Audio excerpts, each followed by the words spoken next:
Hi. Is my mom here? She'll be back in a minute. But there's someone waiting for her in the office. Oh, who? The guy who wears the greasy kid stuff on his head?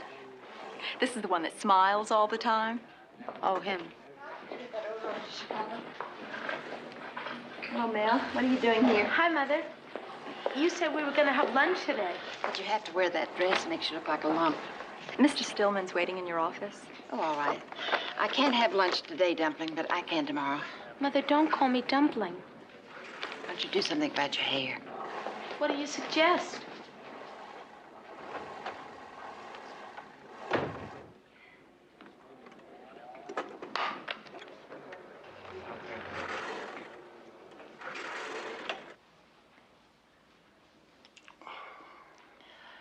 What's on your mind, Jerry? You? Not the way you kissed me just now. Well, if I thought you were going to grade me, I'd give you a great big hug. Well, that would rate you about a C+. So what else is on your mind? I'm in trouble, baby. Somebody into your book for a big score? No. I'm in someone else's book for some heavy action. You're a bookie, Jerry. You shouldn't be playing the horses. But it was a sure thing in the 5th race at Hollywood Park.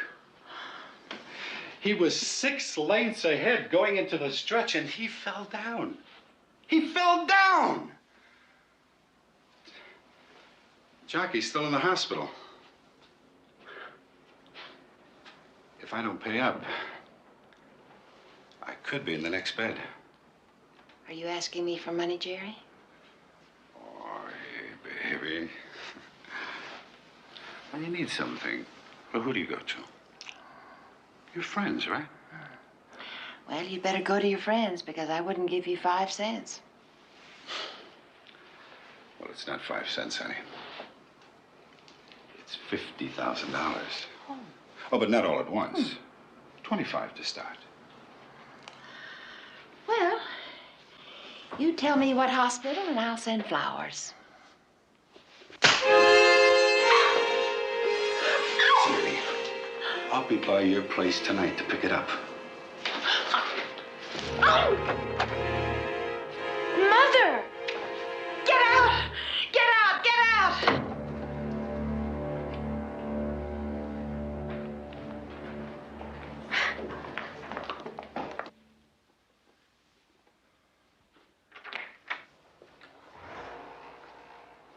Well, that last kiss, ought to bring up my average to at least a B+.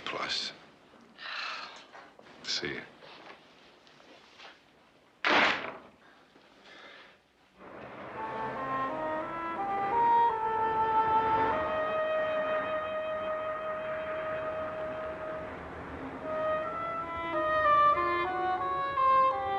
Jerry. Hey, Prince. How you doing? Fine, fine. I was just gonna call you. Yeah, well, if you hurry, you'll be late. We've been looking all over for you for weeks. But you just haven't been looking in the right place now, have you? Well, you see, your bill's overdue, Jerry. We're going to have a little talk. You understand. Look, you're gonna get your money. Just tell Kid that, it's in the works. Wait, I'm not quite through with you yet. Well, you see, now, he knows that. He just thought it might help if we, gave you a little incentive.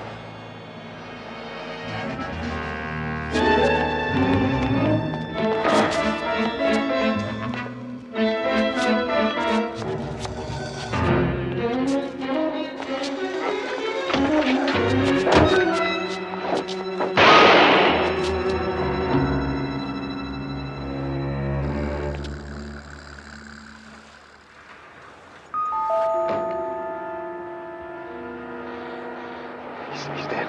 Yeah, look. Get his keys. You help me get him in my car, and you follow in his. Come on. Hey, look, Ethan. Hey, you look. Just do it.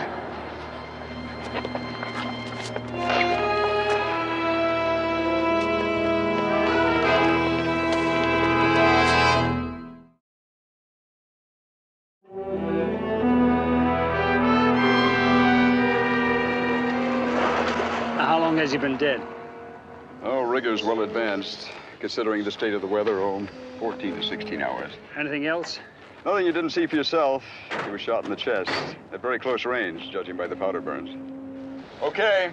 I say you knew him? Yeah, Stillman, Jerome Stillman. Used to run an independent book over at the old Imperial Hotel. Remember that one? Very quick to collect, but very slow to pay. As though you won't lack for suspects. That's right. Well, what do you got? No cartridge case. There's a well-defined tire track at the edge of the road. You want a mold? Okay, I'll get a mold.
Whoa.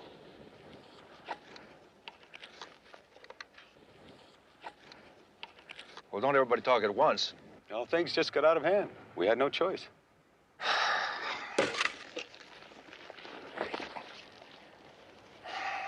He owed me a lot of money, Ethan. How am I going to collect it from him now?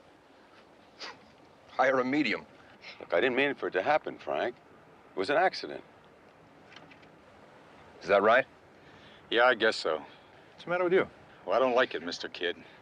I was hired to collect, not to go around. You don't like it. I don't like it. Nobody likes it. But the next time I send you somewhere to collect, it'll be a lot easier. This kind of thing gets around. People like to stay healthy, so they pay up. Can I go now? Go. Worry about him. Ah, he's an accessory. He's a witness. And he's nervous. Yeah?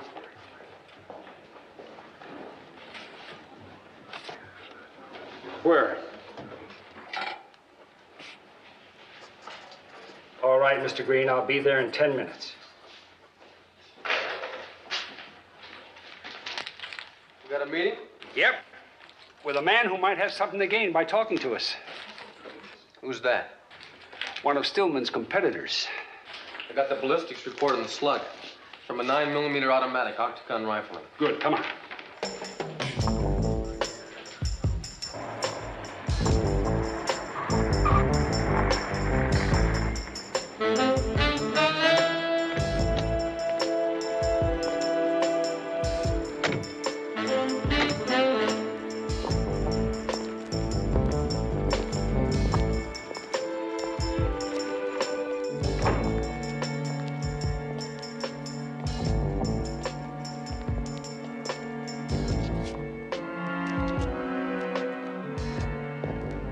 You said 10 minutes. It's been 15. Tell your friend to take it easy. You said you had something on Stillman. His girlfriend. He worked her over the other day. He wasn't scratched to death, Mr. Green. He was shot to death by a professional. So she has enough money to buy him a funeral. You got a name? Julia Desmond. It's a name even I recognize. What about his book? Did he owe anybody? Everybody. If I find anyone, in particular, I'll let you know. Thanks.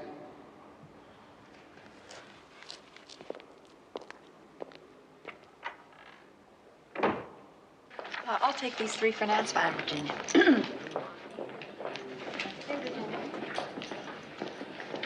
Mother?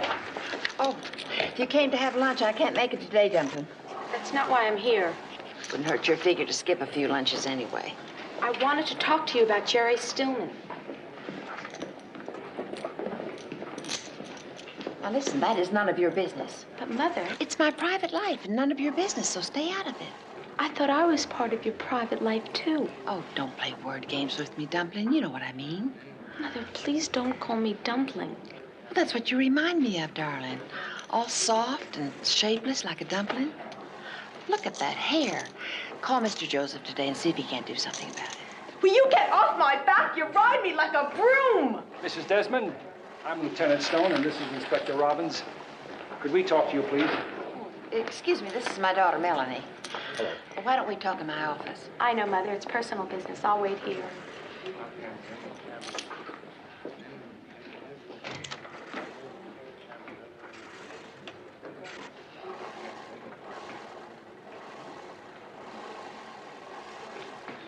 What can I do for you? Mrs. Desmond, are you acquainted with a man named Jerry Stillman? Yes. Well, you know, we met at parties and things. I heard about his murder on the radio. Terrible thing. You knew him socially, then? Socially, yes. Thank you. And no better than that? I don't understand. Were you lovers? Do I have to answer these questions? No. You can go down to the station. You can call your lawyer. You know that he had mob connections. Jerry and I weren't in business. We were Close friends. close friends. Look, how much of this will get into the record? I don't want the newspapers to get a hold of it because, well, I don't particularly like to be humiliated in public. We'll see to it that it's kept as quiet as possible. Did you ever have a fight with him? Of course, every now and again. I mean, recently. She didn't do it. Melanie! It was me, not her. I did it. You did what? I murdered Jerry Stillman.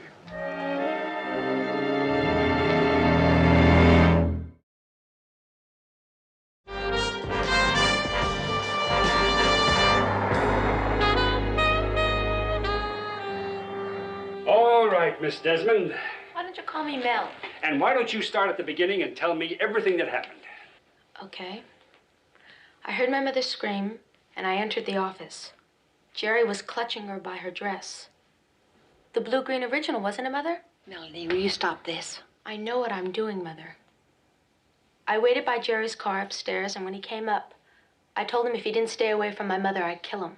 Lieutenant, I must object to this. It's all right, Mr. Foster. They can't do anything to me anyway. I'm a juvenile. Melanie, you don't know what you're saying. Do I have to remain silent because he tells me to? No. Then I wish you'd just stay out of this. Anyway, Jerry reached out to push me out of his way, and I kicked him. He grabbed me by the shoulders, and he started shaking me. I reached out to grab him, and he had a gun under his coat. I grabbed it, and it went off. How close were you to the gun when it went off? Right up against him. Did you see the kind it was?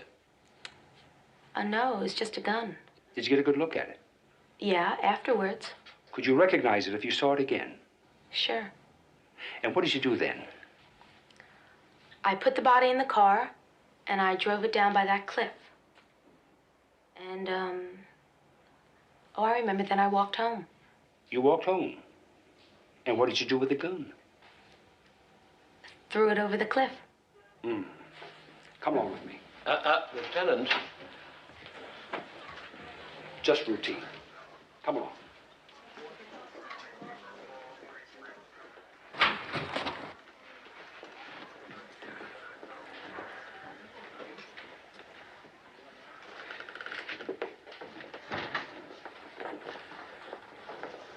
Now, I want you to point out the one that most resembles the gun that you used, okay? No, really, Lieutenant. Okay.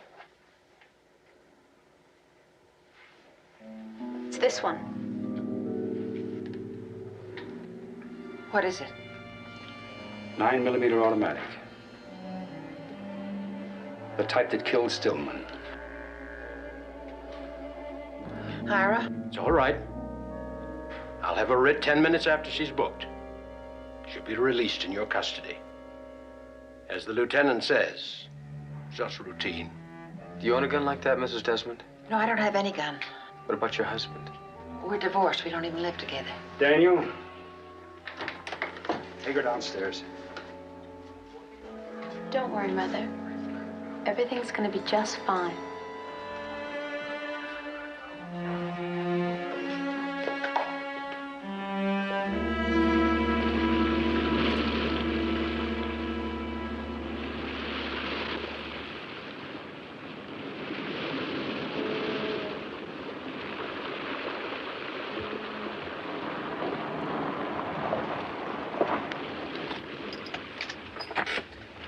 Well, she's out, released to her mother. You find a gun? No, not yet. Somehow I'm not surprised. Neither am I. What's troubling you? Same thing that's bugging you. Her story, it's all too easy, too pat. She did point out that gun, though. Blood on the roof, 9mm cartridge. She didn't read all that in the papers. Mike, Stillman and Mrs. Desmond had a fight. Suppose Mrs. Desmond shot him and Melanie saw it. Suppose she's trying to cover for her mother. That's what we're both supposing. Well, the thing is that I love my mother, and, well, I wouldn't want her to get into any kind of trouble. No, I'll be terribly discreet. Now, you say Mr. Stillman and your mom were, Lovers? Oh, yeah, he was her latest. You mean there were others? Oh, sure. Do you remember their names? Melanie? Melanie? I don't regret killing him at all. Melanie! Oh, Mother. Who are you? San Francisco Gazette, Mrs. Get off the property. Go ahead and go. Go on now. Stop it. Are you out of your mind? Ira told you not to talk to anybody. He's a lawyer, Mother. He's supposed to say that. What did you say to that woman? The truth. The whole truth and nothing but the truth. Oh, sometimes I think they must have gotten the babies mixed up at the hospital and given me the wrong one. How could any child of mine be so clumsy, inept, ungainly? Oh, I've got it, Mother. Discombobulated. You're not funny. And also, I'm not funny. Melanie, stop it! I'm sorry, baby. I didn't mean to be sharp with you. It's just that... I know. Oh, my gloves. Have you seen my gloves? No. Oh, well. Well, I'll be back in about an hour. You be a good girl and don't talk to strangers.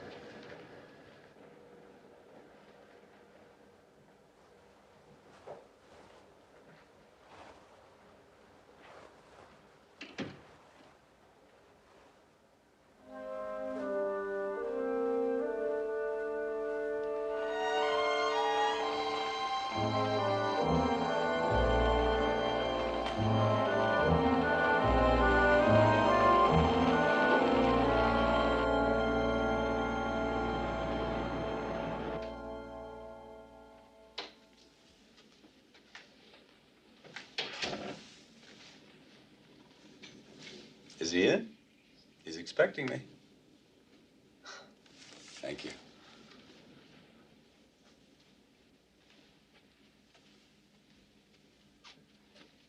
Police officers on a point overlooking the Golden Gate Bridge. The murder weapon has not been Frank, found. As earlier reported, Miss Desmond, age 17, has admitted shooting the victim. Miss Desmond has since been released in the custody of her mother, well-known fashion designer Julia Desmond, pending further investigation. According to the coroner's office, the victim, Jerome Stillman... Well, how about that for wild? It's more than wild, Ethan. Think about it. That story that she told about what happened, she even picked out the right gun. Now, how could she know that unless she was there and saw it? Okay, so she saw it. But why the confession? I don't know. Maybe she has her own reasons. But whatever those reasons are, she could change her mind any time. And if she could describe the gun, she could describe you and Manning. I wouldn't like that. You're reading my mind. So, let Manning handle it. And he'll be involved as deeply as we are. Frank, what if he won't do it? I told you before, he's a potential witness.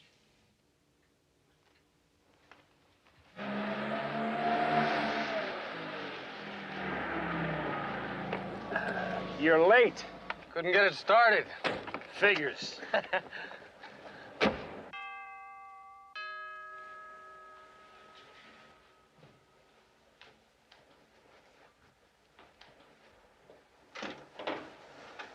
Oh, hi.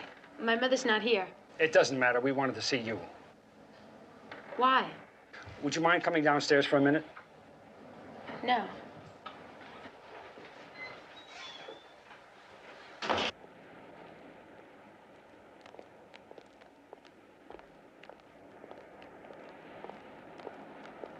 Do you recognize that car?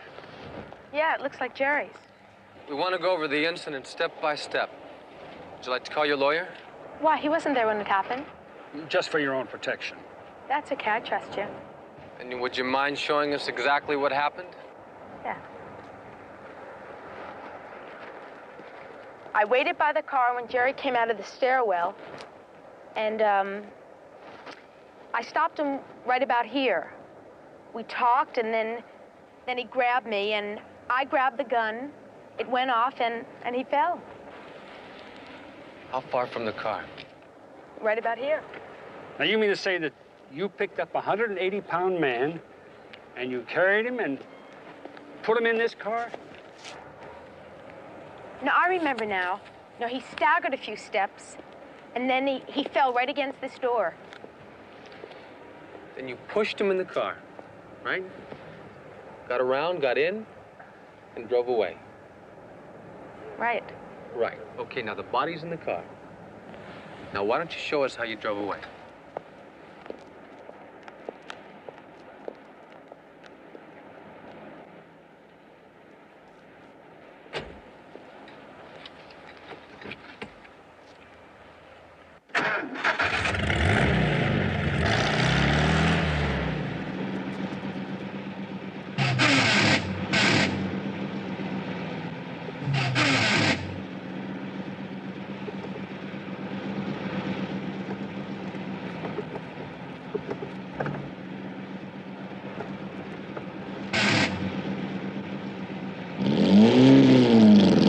Just back it up.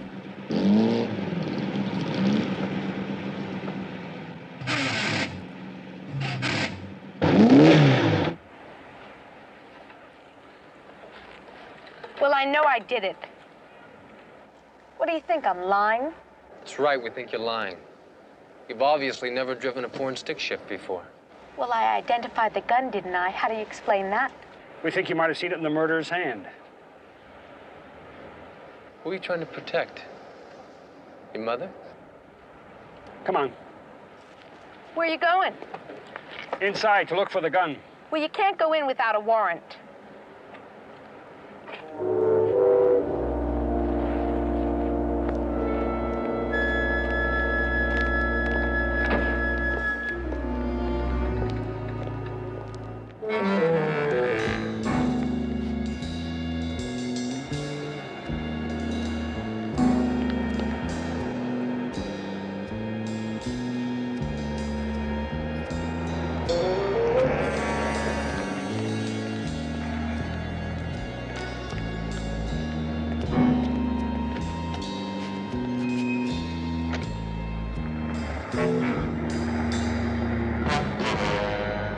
Where are we going? Another collection. Another murder. You know, I'll say one thing for you. When you find a problem, you sure don't know how to let go of it. Yeah, that's my cross. You know, Kenneth, Mr. Kid's getting a little worried about you. Is that a fact? Yeah, that's a fact. He's not sure you have what it takes to go the distance. Look, I'll bust as many bones as he wants. But I'm damned if I kill a man. How about a woman?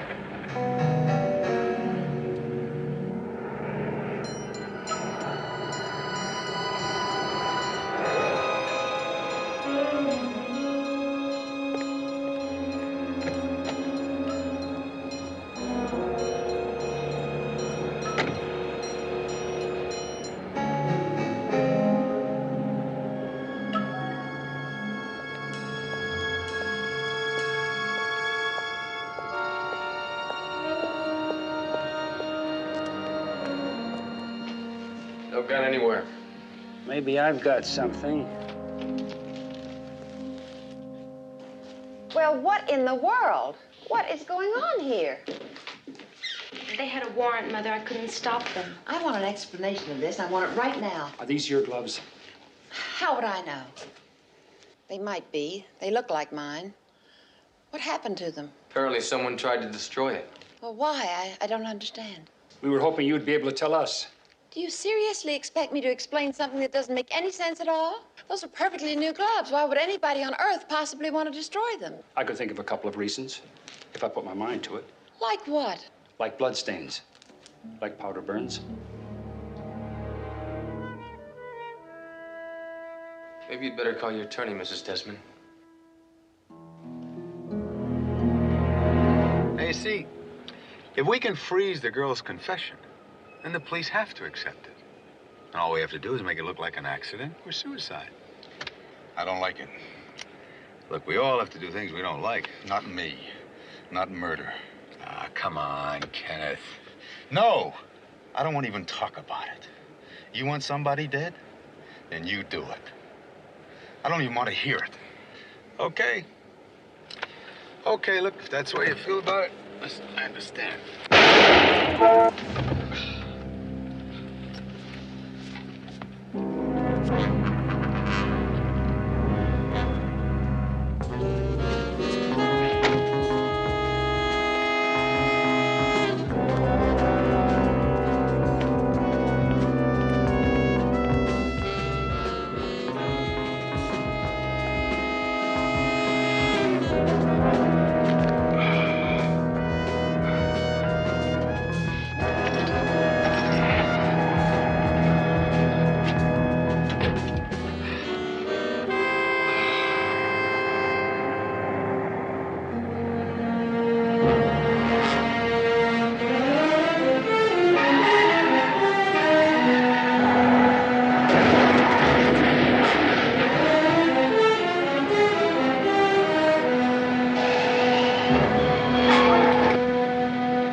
Again.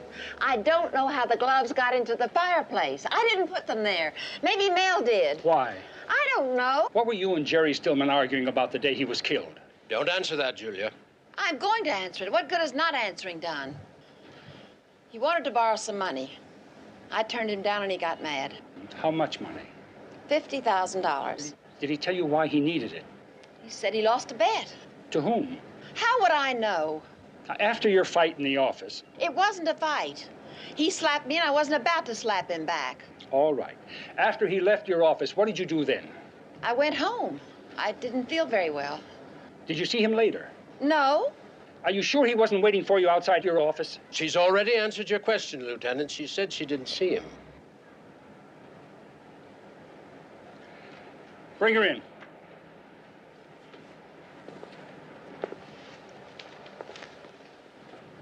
Miss Desmond, where did you go after you left your mother's office? Do I have to answer that? I don't think so. She's no longer a suspect, Mr. Foster, but she may be a witness. And if she doesn't answer, she could be charged for withholding evidence. Where did you go? Out in the hall. I don't know. Did you see Jerry Stillman leave your mother's office? I don't remember. Did you see your mother leave the office? I don't remember. Now look here, young lady. I'm not going to say anything against my mother, and you can't make me. I'm not going to tell you anything.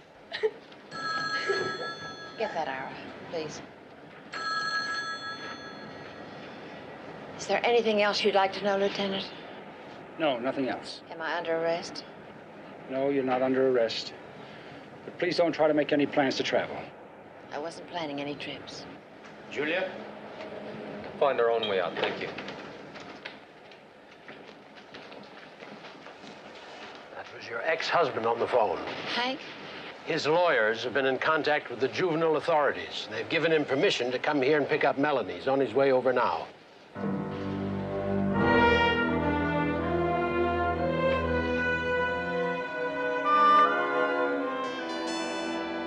You know, Daniel, we might be missing a bet. We're so busy trying to prove that she's lying that we might have forgotten that she could be telling us the truth, at least about part of it. She still could have seen someone kill Stillman on that rooftop. Yeah, which leads us right back to his gambling friends.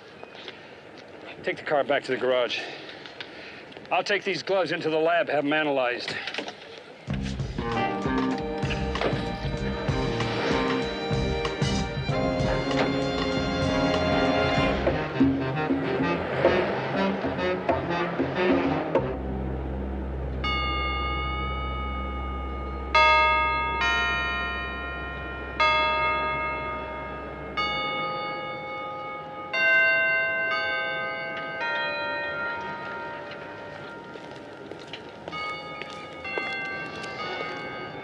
Want a bite? I couldn't. I shouldn't either, but I figure all I've been through, I deserve all the rewards I can get. I think you're right. You know, it's really wonderful just being with you. You don't make me feel fat and ugly. Does she? Well, you know her. How does she make you feel? Grubby. I've missed you, Mel. And I've been worried about you. Oh, don't be. I'm okay, really. No, I don't mean just since the Stillman mess. I mean on a day-to-day basis. You see, I was never sure you could take the pounding. I was always afraid you might be a little too much like me. You're probably right. I wanted to take you when your mom and I first split up. You did? Uh-huh. But she loved you, too.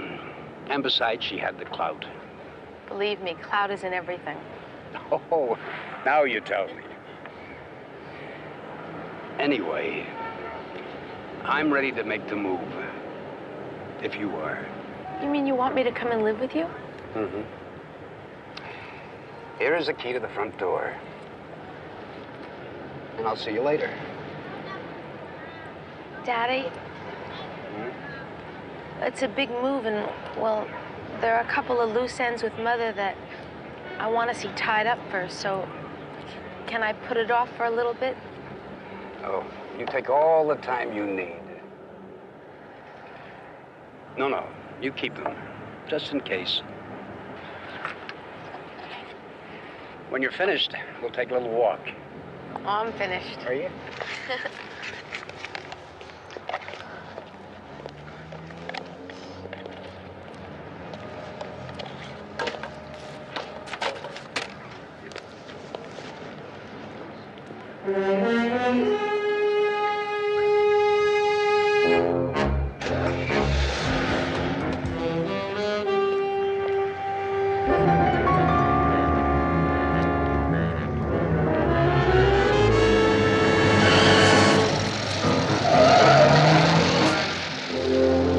Honey, are you all right? Yeah. Are you okay? Crazy fool, he could have killed both of us. Probably some hotbed. The word I get is that Stillman owed Frank Kidd over $50,000. And he's no man to welsh on. Then you know him. I know him. Well, a couple of his boys were looking for Stillman a few days ago. Check on a guy named Manning. Okay. And where do I reach you? You can't. Anything on the gloves? No trace of blood, no nothing. Just a common, ordinary pair of burnt gloves. All of this has got to lead somewhere. Daniel, I have a feeling you and I have been snookered. I don't get it. What's the point? The point is that somebody's trying to make us believe that Mrs. Desmond is guilty of murder. Mike, just got a phone call. Bernie wants you down at the morgue. Why? He just brought in another homicide, gunshot, and the bullet was a 9mm. Good. Thank you.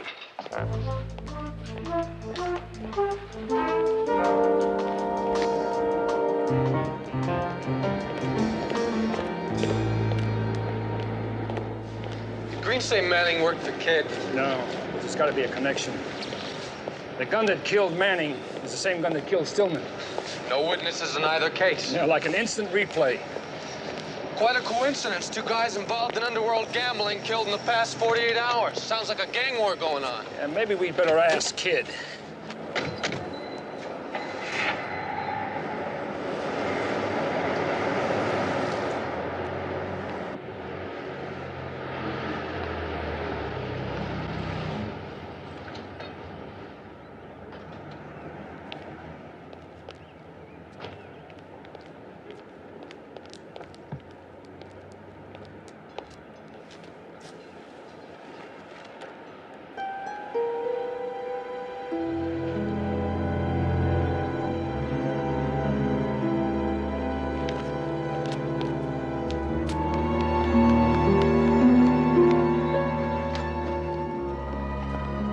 Hi, Mom, I'm home. In here. Thanks, I've seen it. Seen what? The story of my life. My very private life. Makes interesting reading, doesn't it, Mother? It's ugly and vicious and humiliating. Well, you'd know more about it than I would. It's your private life. Melanie. Well, I must admit the reporter did take a certain amount of literary license.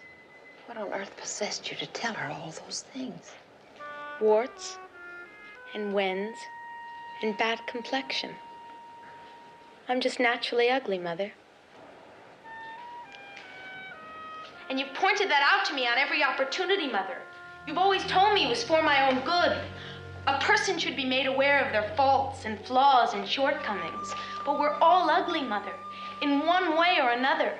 In your case, it just doesn't show. It's way down deep underneath all those clothes and cosmetics and nail polish. Jerry Stillman was a wart. Steve Bianco a pimple, and Dave what's-his-name bad complexion. They're your faults and flaws and shortcomings, Mother. And you're gonna have to deal with them sooner or later. You're gonna end up clumsy and ugly and lumpish like me. Why the newspapers? Why make it so public? You've always corrected me in public, in front of customers and friends and strangers. You really are very insensitive, Mother.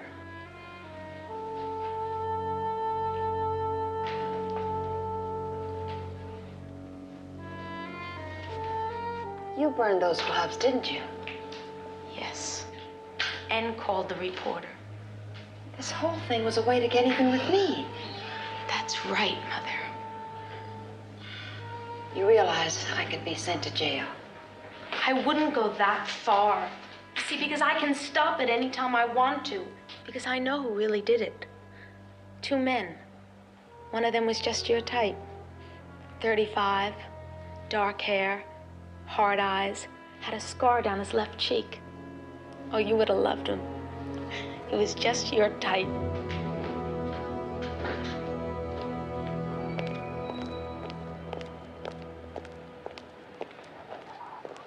Mr. Kidd? Yes? San Francisco Police. Oh, certainly. Should have recognized you by the feet. It's a little humor there. What can I do for you? Well, you can start by telling us why Ken Manning was killed. Manning killed? Oh, I'm sorry to hear about that. Ken worked for me, you know. Oh, I'm heartsick about that. And how heartsick are you about Jerry Stillman? Oh, I knew Jerry, but we were never very close. Jerry owe you any money when he died? Money? No. Never welched on a bet? I don't bet.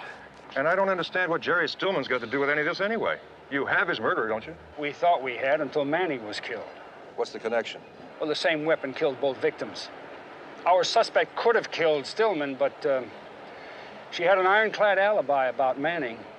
So do I. You do? Oh, that's funny. I didn't mention the time of death, did I? No.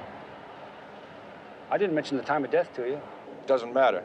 I've been in my office all day. Didn't even leave for lunch. You can ask my secretary. You can count on him, Mr. Kidd.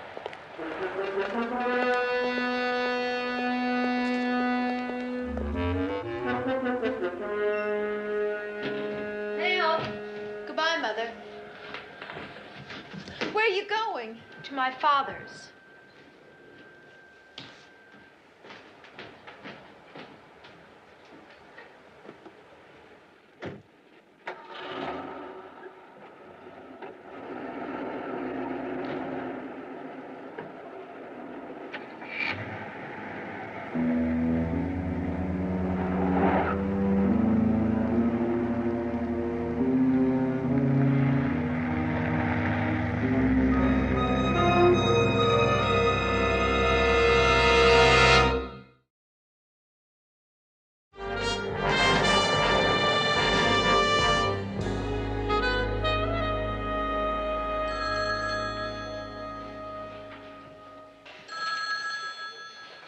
Just a thing for you.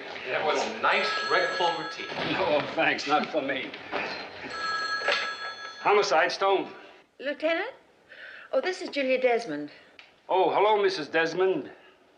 It's about Melanie. She lied. The whole thing was a lie. She saw the murder. She was a witness. Yeah, we know.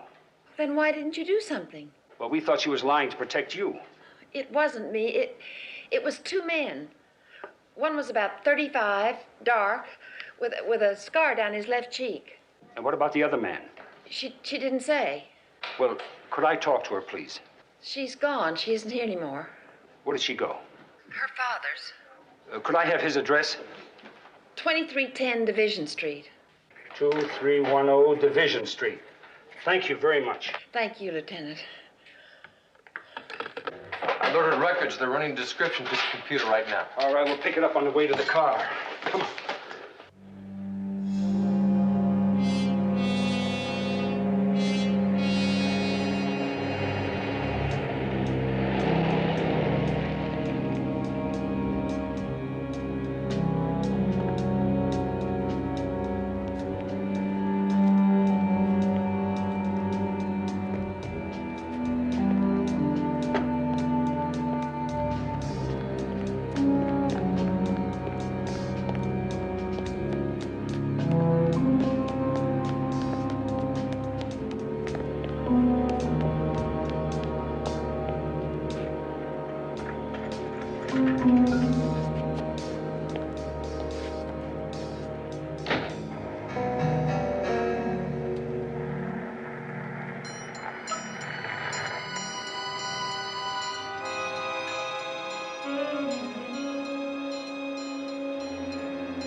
John Woodall, 37, slight scar on the left cheek. Armed robbery, county jail awaiting trial. Lets him out. George Spelvin, 33, scars and other distinguishing marks. Bullet hole in left cheek. Doing 5 to 10 in Chino, forget him.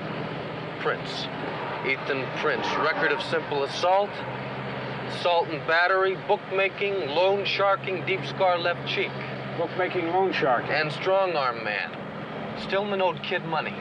Maybe Prince was sent to collect. Pretty good for a guess.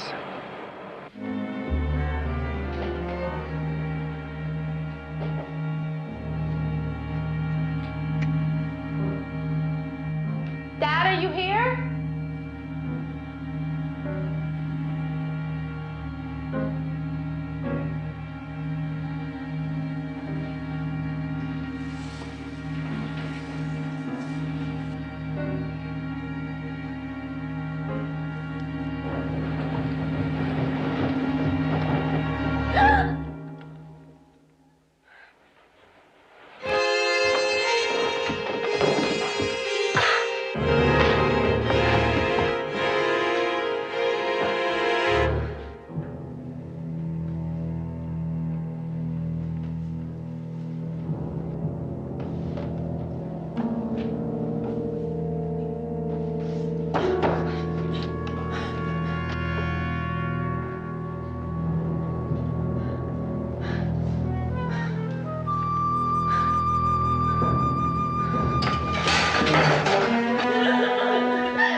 got you. Just take it easy. It's okay. It's okay.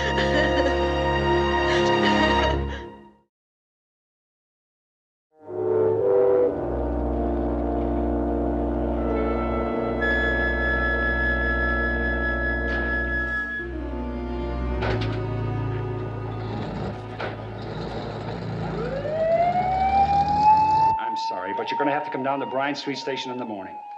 That's where I'll take your statement. I should have told you the truth in the beginning. Would have saved us all a lot of trouble, Mel. I guess I had to learn things the hard way. Most people do. Oh, Melanie. Oh, my baby, are you all right? Yes, Mother, I'm fine. You keep forgetting, Julie, she's not a baby anymore. That's okay, Dad. Oh, I'm sorry, Mother. I wish I could undo everything and start all over again. But, I feel the same way. Oh, well, goodbye, everybody.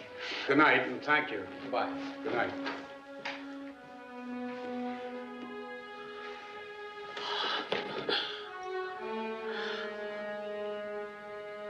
Why is it everybody has to learn the hard way?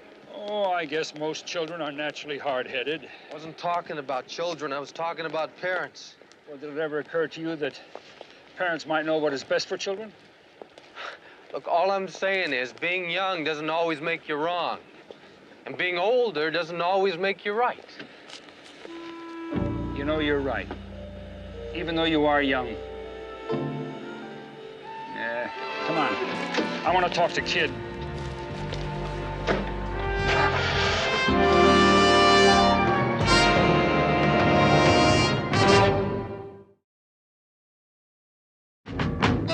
The fog rolled in from the bay like a living thing, soft and persistent, blurring the edges of San Francisco until the city felt less like a map of streets and more like a mood. And in that mood, Inspector Mike Stone had learned to read danger the way sailors read clouds, not by shape alone, but by pressure, by the way the air pressed on the lungs and made you uneasy before you even knew why. And this morning the pressure was wrong from the moment he stepped out of his car near Russian Hill. The sirens still echoing somewhere behind him, the scent of salt and gasoline mingling with burnt coffee drifting from a diner that never quite closed, because the city never did either, not really, not even at dawn. The body lay inside a narrow apartment, a young man, maybe 19, maybe 20, face turned toward a cracked window as if he'd been looking for a way out that never came, his eyes open in that accusing way that made Stone feel irrationally, like he'd arrived late on purpose, like he'd chosen the wrong route through the city just to avoid this moment, and beside him a cheap transistor radio hummed with static, the kind of sound that filled silence without comforting anyone, while Inspector Steve Keller crouched nearby, calm as ever, his large frame seeming almost out of place in the cramped room, yet somehow anchoring it, grounding the chaos the way he always did. The victim's name was Aaron Blake. According to the wallet on the table, a runaway once, a juvenile record that hinted at petty theft and assault, nothing spectacular, nothing that would earn headlines, and yet the anger that lingered in the room suggested a life lived at full volume, a life that burned too hot for too long, and Stone felt that familiar tightening in his chest, the sense that this wasn't just another case, but a story that had been building for years before it finally broke, the way a fault line does, silently, patiently, until the ground can't hold any more. Keller spoke first, his voice low and steady, pointing out the signs of a struggle, the overturned chair, the bruises on the kid's knuckles, defensive wounds, anger meeting anger, and Stone nodded, already imagining the kid alive, pacing this small space, fists clenched, jaw tight, the kind of young man who believed the world owed him something and took it personally when it didn't pay up, and as the coroner moved in, Stone's thoughts drifted backward. Not to his own youth, but to the faces he'd seen over the years. Boys who grew up learning that shouting was the same as speaking and hitting was the same as being heard. Boys who became men without ever shedding that lesson. Outside, the city woke up, cable cars clanged in the distance, footsteps echoed on wet pavement, and somewhere a mother was probably making breakfast for a son who wouldn't come home that night, and Stone wondered if Aaron Blake had ever had that, a table, a routine. A voice telling him to slow down, to breathe, to choose another way. Because anger, once it took root, didn't let go easily. It wrapped itself around every thought until even kindness felt like a trap. The investigation moved fast at first. Neighbors questioned, stories overlapping and contradicting each other in that familiar urban chorus. One woman claiming she heard shouting just before midnight, another insisting it was earlier, a man downstairs swearing he saw someone run out, tall, dark coat, which described half the city, and through it all Stone kept. Seeing that radio on the table, humming its useless noise, imagining Aaron turning it on to drown out his own thoughts, or maybe to feel less alone. And that detail stuck with him, because it suggested not just rage but loneliness, a dangerous combination that often ended with someone dead and everyone else wondering how it got that far. Keller, reading Stone as easily as Stone read Streets, suggested they look into the kid's past, not just the record but the reasons behind it, the schools he'd been kicked out of, the homes he'd bounced between. Because cases like this were rarely about one bad night. They were about a long series of bad days, and Stone agreed, knowing that the city's streets had a way of shaping people, especially the young, carving anger into them like names etched into concrete. At the station, files piled up, coffee went cold, and the hum of fluorescent lights replaced the hum of that radio. But the feeling remained, that pressure in the air, as Stone read through. Reports that painted Aaron Blake as difficult, volatile, uncooperative, words that felt too small for a life reduced to bullet points, and in between those lines Stone saw a boy who learned early that respect was something you took, not something you were given, a boy who met every challenge with clenched fists because no one had ever shown him another language. Interviews led them to a social worker, a tired woman with kind eyes who spoke about Aaron in careful sentences, describing foster homes, group facilities, a mother who disappeared into addiction, a father who disappeared altogether. And as she talked, Stone felt that familiar mix of frustration and sadness, because the pattern was so clear it was almost insulting, like the city itself was daring them to be surprised. And yet each time it ended the same way, with a body on a slab and questions that came too late. The title of the case, scribbled on a manila folder, read Blake A. Homicide, but in Stone's mind it was already something else, a phrase that surfaced unbidden, child of anger, because that's what Aaron had been long before he became a victim, raised by it, taught by it, and ultimately consumed by it. And as Stone looked out the station window at the fog lifting just enough to reveal the city's jagged skyline, he wondered who else had been shaped by that same force and how close they were to breaking. A lead came in late afternoon, a name mentioned by more than one neighbor, Eddie Morrow, a small-time hustler with a temper to match Aaron's, someone who'd been seen arguing with him days before. And as Stone and Keller drove across town, the city unfolded beneath them, familiar streets carrying unfamiliar weight, because now each corner felt like a clue, each shadow like a possibility, and Stone couldn't shake the feeling that they were chasing not just a suspect but a mirror, another young man molded by the same pressures, another child of anger waiting for his own story to end. Badly, when they finally found Eddie, it was in a pool hall thick with smoke and bravado, the kind of place where anger was currency and weakness a liability. And as Stone watched the young men there, laughing too loudly, shoving each other in mock fights that were never entirely mock, he felt that same pressure again, the sense that the city was holding its breath, waiting to see who would crack next, because San Francisco, for all its beauty, had a way of hiding its fractures beneath fog and charm. And it took cases like this to remind you that beneath the postcards and cable cars were streets that raised children on survival and taught them that rage was the only inheritance they could count on. Eddie denied everything, of course, his eyes darting, his jaw tight, and while Keller pressed him with calm authority, Stone watched, listening not just to words but to tone, to the pauses where truth liked to hide. And he saw in Eddie the same restlessness, the same barely contained fury. And it struck him then that even if Eddie wasn't the killer, he was part of the same story, another chapter in a citywide novel written in clenched fists and broken promises.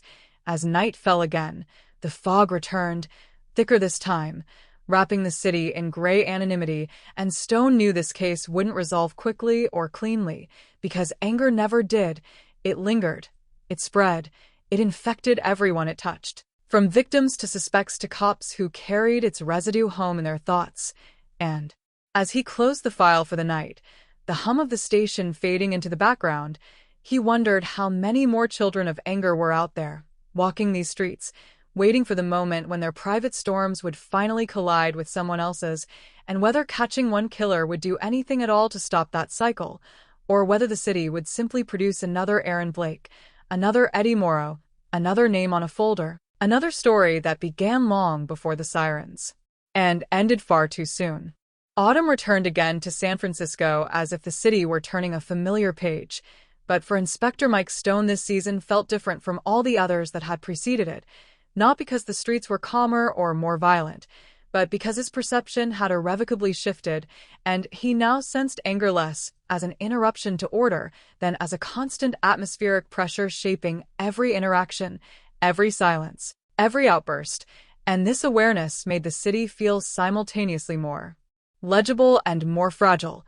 The case that anchored this phase of his work unfolded slowly, without spectacle, beginning with a string of anonymous complaints from tenants in a decaying apartment complex in the Tenderloin, reports of threats, intimidation, and escalating hostility centered around a building manager named Harold Quinn, a man in his late 50s whose authority seemed to have curdled into cruelty. And while the complaints lacked the drama of violent crime, Stone felt their cumulative weight, recognizing the pattern of power exercised through fear, anger weaponized not in sudden explosions, but in sustained pressure that eroded dignity day by day.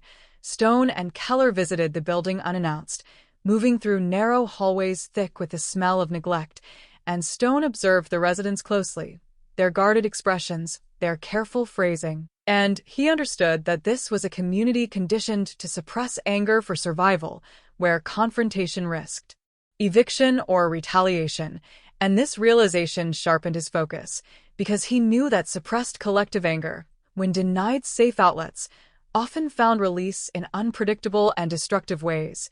Interviewing Quinn revealed a man steeped in resentment, bitter about years of underappreciation, convinced that tenants exploited his leniency and mocked his authority, and as Quinn spoke, his anger spilled out in rehearsed grievances, each story reinforcing a narrative of victimhood that justified his behavior. And Stone listened, recognizing the familiar structure, a man whose identity had narrowed until anger was the primary means of asserting relevance.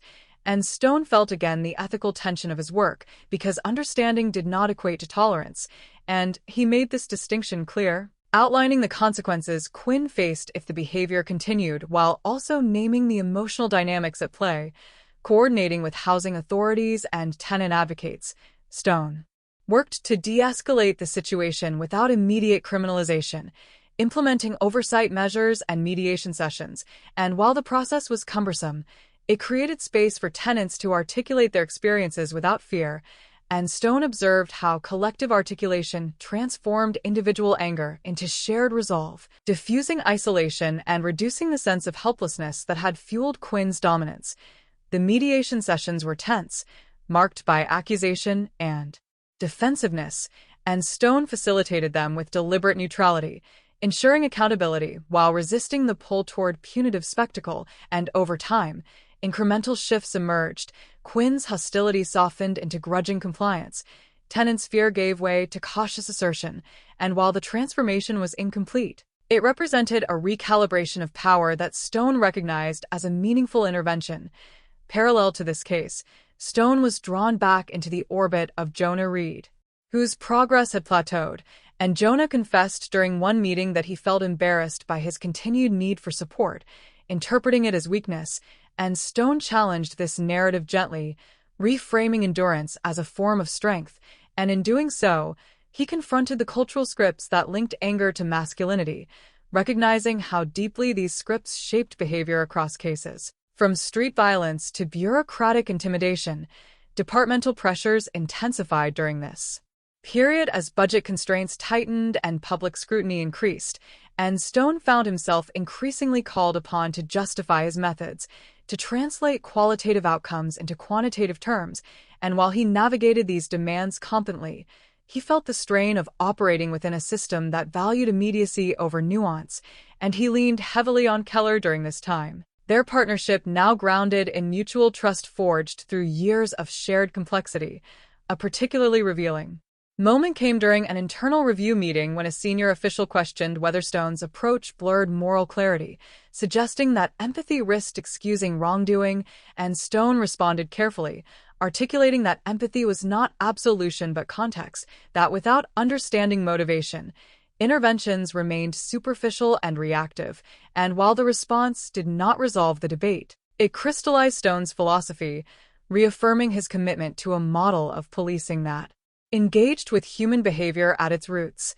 Outside formal settings, Stone noticed how his reputation had shifted among both colleagues and community members, some viewing him as an advocate, others as an outlier, and he accepted this ambivalence as inevitable, understanding that meaningful change rarely achieved unanimous approval, and he focused instead on maintaining coherence between his values and actions. Using internal alignment as his primary measure of integrity, the city itself seemed to mirror this ambiguity, pockets of renewal emerging alongside entrenched decay, new developments casting literal and metaphorical shadows over long-standing communities, and Stone observed how these shifts generated fresh anger layered atop historical grievances, creating a palimpsest of resentment that complicated every intervention, and he approached these dynamics with humility, acknowledging that his role was limited, that he was one actor within a vast, often indifferent system. A late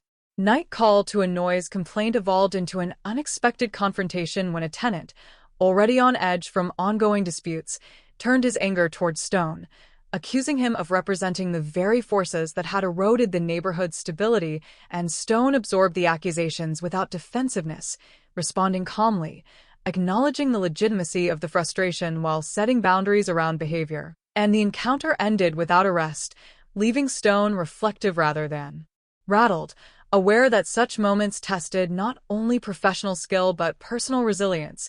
As the anniversary of Aaron Blake's case approached again, Stone felt a quiet gravity settle over him, and he revisited the early notes, tracing the arc from that initial tragedy to his current practice, and he recognized that while he could not claim redemption for past losses, he could claim growth, a refinement of attention that honored those stories by informing future action. Conversations with Marcus during this period revealed both progress and lingering tension, Marcus navigating new responsibilities and the anger that surfaced when success challenged his sense of belonging, and Stone supported him through these negotiations, reinforcing the idea that anger was not a failure but a signal. And this consistent messaging reflected Stone's enduring commitment to reframing emotional responses rather than suppressing them. As autumn deepened, Stone felt a subtle shift within himself. A steadiness that did not equate to certainty but to acceptance, an understanding that ambiguity was not an obstacle to ethical action but its natural condition, and he embraced this orientation, allowing it to guide his responses amid increasing complexity. The Quinn case reached a provisional resolution with oversight in place and reduced complaints, and while Stone knew the arrangement was fragile, he accepted it as progress rather than closure, maintaining follow-up contact and encouraging continued dialogue, and this vigilance underscored his belief that anger management was an ongoing process rather than a finite achievement. Reflecting on the season as a whole, Stone recognized that his work had become less about individual cases and more about cultivating conditions in which anger could be expressed without violence, contained without erasure, and he found meaning in this orientation, even as it demanded patience and resilience. Standing once more on the streets that had shaped his career, Stone felt the weight of continuity, aware that one final test remained ahead, a convergence of lessons and unresolved tensions that would challenge the framework he had built. And as the city moved steadily toward winter again, he prepared himself for that reckoning, grounded in the knowledge that while anger could not be eliminated, it could be understood, and that understanding, sustained and disciplined, remained the most powerful tool he carried.